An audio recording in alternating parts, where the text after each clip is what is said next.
Hello mga ga, ganito ko lang ginawa yung ating garlic butter na yung mga nilagay natin dito sa ating mga savory breads, yung nilagay natin dito sa ibabaw, yung may mga kulay green. So dito bumili lang ako ng celery leaves, 20 pesos po yung bili ko nito at napakabango nito mga palang. At hiwain ko lang ho yan ng mga pino lang, mga maliliit lang talaga na paghiwa.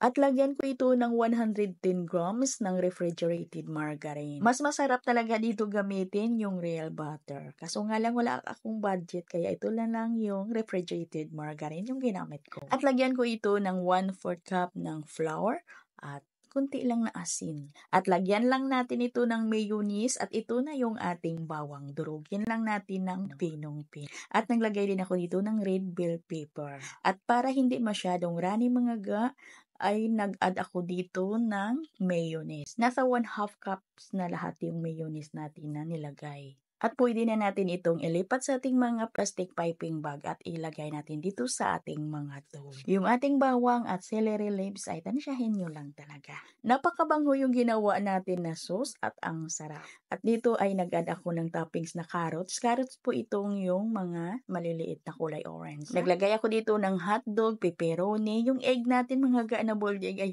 ay kalahati lang yung nilagay ko. At gumamit lang ako dito ng ordinary cheese, yung hindi nagme-melt. Mas maganda dito gamitin natin yung nagme-melt na cheese like quick melt cheese.